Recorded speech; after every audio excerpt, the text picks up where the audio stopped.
How do I price lawn care? You know, I see this so much where people do so much different ways of pricing. I feel like there's only like two different ways you can really price. Okay, so a lot of people do per cut, a lot of people do first of the month, last of the month, or I don't know why you would do anything other than that. That's kind of just weird. A lot of people, some people do charge like one price and they pay for the whole year. They offer that, but I wouldn't do that if I was you guys because knowing the majority of lawn care guys, you guys have zero money management. So that's gonna be a fucking nightmare. So I would not do that. You guys are gonna go buy John Deere zero turns, go buy every fucking zero turn, and go on Ballard and waste your whole bag. So just don't do that. But when it does come to charging, obviously, what's the best way to charge is per month on the first. That's the absolute best. And there's no, this is not an argument. So you can come to me with this bullshit like, oh, charging on the last of the month's better. Oh, charging per cut's better because you get paid every time. Guess what? I already have all my money. So at the beginning of the month, literally on the first, I have every single dollar I'm gonna make for this month in maintenance. You can't tell me something's better than that. I have the best method. That is the best method. The best method of billing is the first of the month, monthly. That's the best. After that, I would go per cut before I go to last of the month. I'll be honest. I ain't doing no last of the month. But then when it does come to pricing, a lot of people, try to look at lawns and just base it off some random price they see on Instagram. Oh, I see this all the time. Like, it's because you go on Instagram, you post your price. It's like, oh, you see them saying, oh, $35 cut. That's way too low. My minimum's $60. And guess what? All these dudes are solo. So you're listening to a bunch of solo dudes thinking they're gonna help you grow a business. You're not gonna grow a business. They're solo for a reason. And they're like, I've been in this business for 14 years and I charge $60 minimum, and he's still solo. I don't know. Maybe I don't know. You're solo. It's been 14 years. Maybe your advice doesn't work. It doesn't work. It doesn't work. So just don't do it. Stop listening to those people. If you want to listen to people, go to people who have businesses. I'll be honest, on social media in general, there's a lot of people you can listen. I'm not going to, I'm not even talking about me. Just other influencers. Dude, go to like someone like Mike Andes. Look at what he's doing. He's growing a huge business. I mean, he knows something. He doesn't know nothing. I mean, you didn't just stumble upon locations, you know what I mean? That doesn't just happen. If you're growing a business, and he's done it fast. You look at someone like Brian's Law Maintenance, you look at someone like Mike Andes, and people, that's so crazy. I can't understand this. People who buy Brian's Law Maintenance course, look at Mike Andes, I'm not going to buy his course. What the fuck? Brian's Law Maintenance?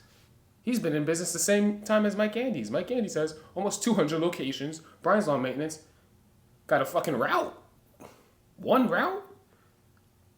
That shit took me 6 months to build. And you're going to choose his course over Mike Andes? That is insane to me, how people do this. It's crazy. It's crazy. Like, it's just because people don't care about... They don't... I have a thought process that people just don't care to come up. 99% of the lawn care industry doesn't want to come up. They just want to buy shit and they just want to waste their time and lollygag around and buy random products. That's what it is. You don't want to make money. You don't. Because if you wanted to make money, you would have listened to something that I did. You would listen to Mike Andes. You would listen to influencers that are actually doing stuff, We're actually growing a business. We're not just posting videos. I don't just post videos. You're like, oh, Chase, how come? Oh, Chase, you're not as consistent. You had a time in your YouTube channel where you didn't post for a week. Motherfuck, because I'm actually growing a business. I have times in my business where I'm cooking, where I actually have to jump in the route because this guy has to take sick days. I have times in my business where maybe we're going on to the next route and they need me. It makes more sense for me to be in there than to bring some random guy that everyone has to train and slow us down. You see what I'm saying? I'm actually working. I'm actually making a business. And I'm not talking about, oh, I'm building a route. I already have a route. I had a route in the first 6 months I started lawn care. I'm talking about I'm growing a business. I don't have to be there every day. You understand that, right? A lot of people, I feel like, don't on YouTube. I don't work every day. I work when I want to, or I work if I'm trying to grow. That's it. If I don't want to grow my business, I don't have to work ever. Think about what I just said. Are you going to listen to someone who doesn't ever have to work again, or someone who literally has been doing the same thing for 10 plus years? That's how you need to think. When it comes to pricing, what you need to do is have one price that you charge year round. And you're like, okay, how am I supposed to do that if it's winter? If it's winter and you're in one of those states, that's why contracts actually are a big thing over there. And if it's hard to push, then maybe you're not going to be able to hit this with complete accuracy. And maybe you are going to have a slow winter, and maybe you are not going to be able to charge. But what you need to try to do is get a budget billing system where you count up the number of cuts you're going to do all year. After you have that number of cuts, you go to your per cut price. Say, for example, you're doing 40 cuts at $30. Multiply $30 times 40. Divide that by 12, and you're going to get $95. Right? So, literally, well, technically not. You're going to get $100. But that's how I do cuts. So, instead of me charging a per cut price and the price varies month to month, they just pay the same price year round. It's called budget billing.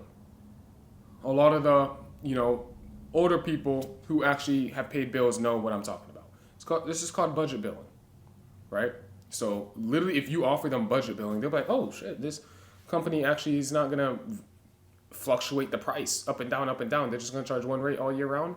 And explain what you're doing. Like, I feel like a lot of you guys just say that without explaining the process of what you're doing. Tell them, hey, we're just gonna charge you you can tell them budget billing. We're gonna do budget billing. So basically, instead of you paying different prices every month, we're just taking all the cuts, charging the price, and averaging the price throughout the year. So instead of your price fluctuating, it's just one solid price. So you're, I guess you could, I don't even know what people say, because I'll be honest, I've always been in business. I just say P&L. You just tell them your P&L will stay consistent. I don't really know what people call it if it's not business, because I've never not done business. But that's what you do. And that's how you get consistent income year round. If you can't do that, and you can't get them under a contract to do that if you're up north where you have to actually stop mowing, then, you still should aim to charge monthly on the first of the month and try to get all your money up front. And during the winter, just try to book out landscape jobs as much as you can. But for some people, you're in like a tricky spot in the US. I'm sorry, I can't tell you how to fucking start a lawn care company in the desert, bro. I'm sorry. I don't know. There's better businesses. If you're not in an area that grass fucking grows, don't start a lawn care company. I'm gonna just put that out there for anyone to asking me how to start a lawn care company in the top of Canada. People are all the way up in Canada asking me how to start. Dude, don't. It's probably not the best business to start. You can start 10,000 other businesses that may be a little bit more profitable than lawn care.